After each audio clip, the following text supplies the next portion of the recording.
So I'm changing the engine oil. It has done 500 kilometers after the rebuild. Let me show you guys.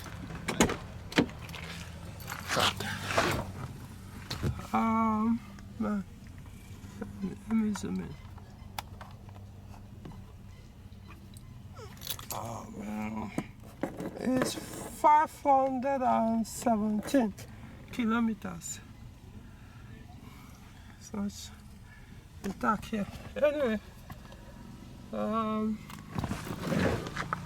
so I'm doing the first engine braking oil change. So again, I'll still use mineral oil for the change. So in this case, it's 20W50, and I'll do the oil filter. Same oil filter, all the EW RC engines, yeah, they use the same filter. So this is the location of the oil filter.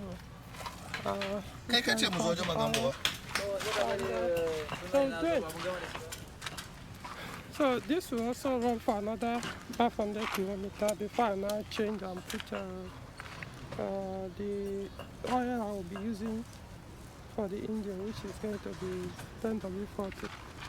So whenever you do rebuild an engine, so it's this kind of agricultural engines, do not use synthetic or semi-synthetic oil. Look for mineral oil to break in the engine. So we're dead. But so far the engine is working well for the 500 kilometers it did after the rebuild.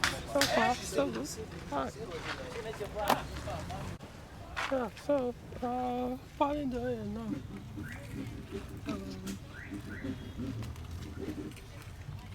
So the engine takes 4 liters. So about 4 liters anyway. So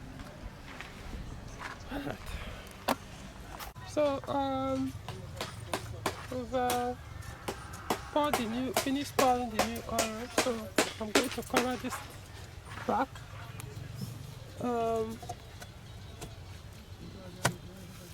Something I'm supposed to use to block this place, hose, kind of rubber.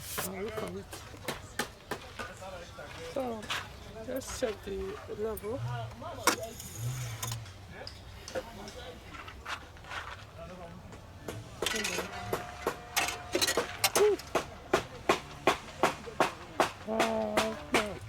Let me clean it up.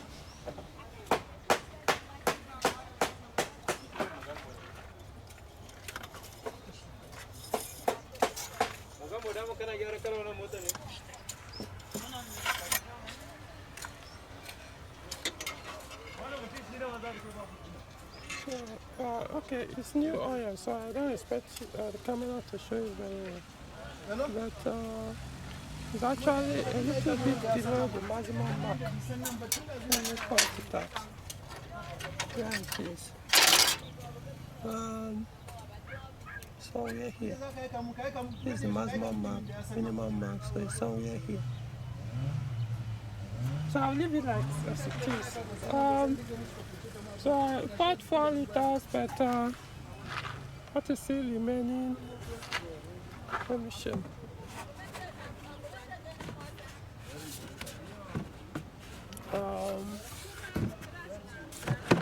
Okay. So this is 1 liter. This is half a liter. So the oil is somewhere here. What is remaining? So it didn't take up to the 4 liters. Oh, I need to clean this thing. So then let me grab the camera.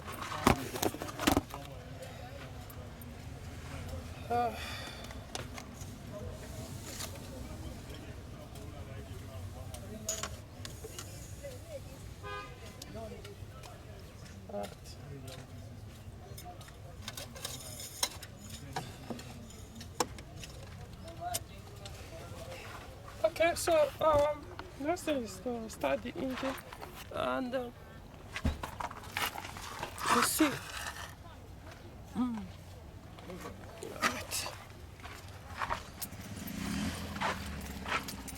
So, but before, by the way, before I drained the oil, I did about 50-kilometer drive on the expressway. I drove somewhere. So I needed the oil to be very hot. The starter may, let's see, it may not crank immediately. Speaking of oil, the oil warning light has been ever since the repair. I don't know how he first didn't connect the oil pressure sensor very well, or switch very well. So I don't know what he did. Seems he has burnt something. So since then, this light, and stop light refused to go off. Though initially it worked, but for some reasons I left, came back another time, then stopped working.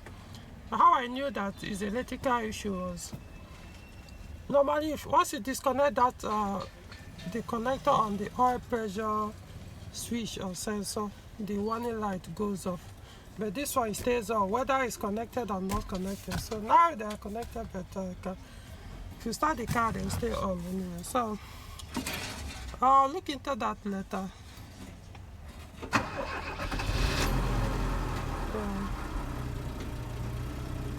Yeah.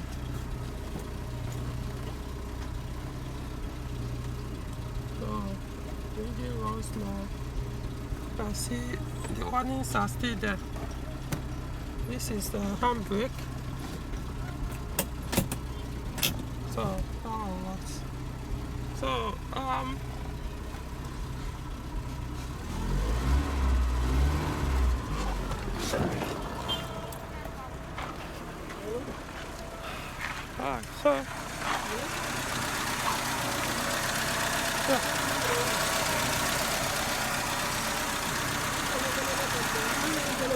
so that's it. Oil has been changed. So I will drive this car for the next 500 kilometers. So once you hit 1,000 kilometers, I will change the oil and put 10W40. I'll now be using that. The mileage, I probably will use mileage. I'll just use months, according to Peugeot, every 6 months. But I think that was when the oil was not as improved as they are these days. So I believe the oil, the current 10W40, the total owned is much better than the one that was available when these engines were produced. So in other words, it's safer to actually use it beyond 6 months. I think Peugeot said, is it 7,500 kilometers or 6 months, whichever comes first. But we'll see. So, but I intend to use maintain the recommended. You can use 15W40, even if you want to use 20W50, the current oil and engine. It won't harm it the way it will harm the modern engines, but I just want to use the recommended oils. At least I just want the engine to last as long as possible, to reduce wear. I think it's semi-synthetic and a much lighter oil. We'll see anyway. Let me use it first and I know. Who knows? But hopefully before that time, I will be able to sort out this oil pressure warning issue. Alright, so okay. Let me show you guys the switch. So I can know. This is where it is. This is it. So like I said, even when you disconnect it, the warning light is still on. So obviously the issue is not from the switch. Normally it's supposed to go off when you disconnect it. So okay, so this is the update on the vehicle, especially specifically the engine after the review. So we'll see. Oh, by the way, I've ordered the tachometer for the car. Remember, this one doesn't work very well. So I have the option to change the entire tachometer. But I was like, since every gauges and every sign, every warning light, whatever, they all work except this. Why bother? I may go and get another used one now. Then that one, speedometer may not work. coolant temperature gauge or fuel gauge may not work, or all those other warning lights won't work. I was like, let me just, deal with this one only. So I'll get the first one I ordered didn't work from AliExpress. So this time I ordered from Amazon. Unfortunately, it cost a lot. I spent average of is it 100 close to 150,000. So almost in fact it may even cost more. By the time I did the trade, do my calculation well. So but I know it's Bosch. Bosch is last longer. I also check the reviews. So when it comes, I'm going to mount it here. So it will block this one. This one is not working well anymore. It was, but it's pointless. It doesn't go below. It doesn't exceed 1,500. It just stops at one, no matter the IP, the acceleration. So, alright. So, like the video, subscribe to the channel, and I'll see you in the next video.